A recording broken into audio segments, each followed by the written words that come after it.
რამდენიმე საათიანი სასამართლოს ხდომა დღეს საქალაქო სასამართლოში ისე დასრულდა, რომ ვერ მოვისმინეს შინაგან საქმეთა სამინისტროს პოზიცია. გაუშვებს თუ არა პატიმრობაში პარტია ახლების პოლიტსაბჭოს წევრ ქალს სამი არასრულწლოვანი შვილის დედას ანი ქავთარაძეს პატიმრობაში თუ მოითხოვს ჯარიმას მხოლოდ.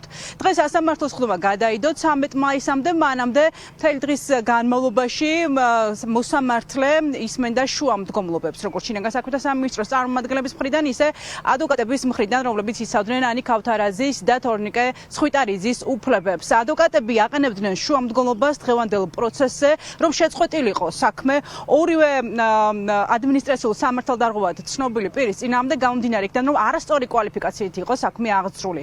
ადვოკატები აპელირებდნენ იმაზე, რომ მირიან ქავთარაძე 19 აპრილს სასამართლოში მისული იყო დაზარალებული მოწმის სახით, მან მისცა საბა სხვიტარიძის წინააღმდეგ ჩვენება, შესაბამისად უცნობი იყო ის იყო სამართალდამცველი თუ უბრალოდ რიგითი მოქალაქე მოწმე. სწორედ ამიტომ არასწორი კვალიფიკაციით ედავებიან ანი ქავთარაძეს და თორნიკე სხვიტარიძეს გამომდინარე იქიდან, რომ მათ პოლიციელისთვის არ მიუყენებიათ შეურაცხყოფა, ის იყო მირიან ქავთარაძე იყო რიგითი მოქალაქე. რომ მითხარით დიაწოლკიანის მოთხოვნის შეუსრულებლობა კომისიაზე მისვლის კი არის ბაზარში შეხვდა და რაღაცა მომთხოვა და არ შეასრულა. დაახლოებით ისეთი არის ახლა განმარტება ამ ადმინისტრაციულ სამართალდარღვევად დაუხრის. ეს ადამიანი აქ იმყოფებოდა არა როგორც სამართალდამცველი. ის აქ იმყოფებოდა არა თავისი უფლებამოსილების ფარგლებში. თუ ის იმყოფებოდა თავისი უფლებამოსილების ფარგლებში, მაშინ დაადგინეთ ეს როგორც სამართლებრივი ფაქტი და ამას გამოვიყენეთ თავისუფლების პროცესში. თუ თქვენ ამას შეცდომა დააგეთ, ამას პრედიციულად გამოვიყენეთ სხვიტარიძის პროცესზე, რომ კაცი, რომელიც მოწმეშა დაზარალებული სახით იძლეოდა ჩვენებას, მოსული იყო სასამართლოში არა როგორც მოწმე და დაზარალებული, არამედ როგორც პოლიციის მოქმედი უფლებამოსილების შესრულებელი. ის არასრულებდა სამსახურებრივ მოვალეობას.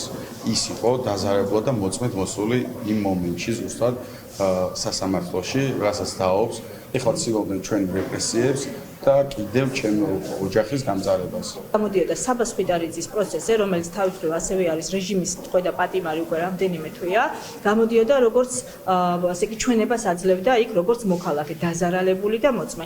შესაბამისად, საერთოდ არ არსებობს ადმინისტრაციულ სამართალდარღვევათა კოდექსის 177 მუხლის მეორე ნაწილით გათვალისწინებული სამართალდარღვევა. ამ შინაგან საქმეთა სამინისტრო არის საკმაოდ რთულ მდგომარეობაში, რადგან დაობს იმ საქმეში, სადაც არ არსებობს ადმინისტრაციულ სამართალდარღვევა.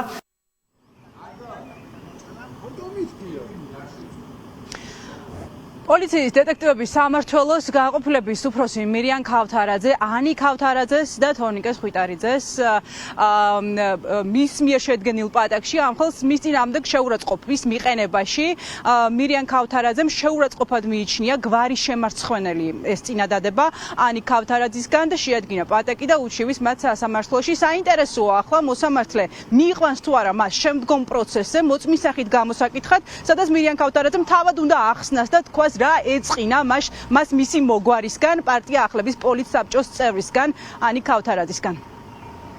მირიან ქავთარაძე თავის პატაკში ფრაზას ქავთარაძეების გვარის შემარცხვენელო არ მოიხსენიებს, მაგრამ მოიხსენიებენ ის ადამიანები, რომლებიც აძლევენ ჩვენებას, ასე ვთქვათ, მოწმის სტატუსით წარმოდგენილი ეგრეთ წოდებული პოლიციელები. როგორც ჩანს, ეს მისთვის შეურაცხყოფელი აღმოჩნდა მაინც, თუმცა თავად ამას არ აღიარებს. იმავე ვიდეოში მას შიშარად მხდალიც უწოდე, იქიდან გამომდინარე, რომ როდესაც ადამიანი ხელს არ ტყამს სხვას, აღიარებაც უნდა შეეძლოს. ქართველი კაცის ტრადიცია და წესი აქამდე ასეთი იყო. ქავთარაძის მოწმედ გამოკითხვასთან დაკავშირებით მოსამართლემ თქვა, რომ საქმის საჭიროებიდან გამომდინარე მას დაიბარებენ სასამართლოში. შეიძლება ვიღაცას გვარში მეორეობა იყოს შეურაცხყოფელი და შეიძლება ვიღაცისთვის საერთოდ არ იყოს გვარში რაიმე სტატუსის ან რიგითობა მნიშვნელოვანი. სრულიად აბსურდს განვიხილავ. სასაცილოა შინაგან საქმეთა სამინისტროს გადაწყვეტილება. მირიან ქავთარაძე არის კანონგარეშე. ფაქტურად ის როგორც უნდა და ვისაც უნდა თუ მოინდომა დასჯის და აკეთებს ამას. მირიან ქავთარაძის მიერ შედგენილი საჩივრის გამო საქალაქო სასამართლო დღეს მეორე დღეა იქცა დაპირისპირების ეპიცენტრად. საქალაქო სასამართლოში მოსამართლე ნინო ელუქიძემ პროცესი მანამდე არ ჩანიშნა, ვიდრე პროტესტი არ გამოხატეს ადმინისტრაციულ სამართალდარღვევად ცნობილი პირების ახლობლებმა, რომლებიც პროცესის დასწრებას ითხოვდნენ, თუმცა ამის შესაძლებლობას მანდატური სამსახურის წარმომადგენლები მათ არ აძლევდნენ.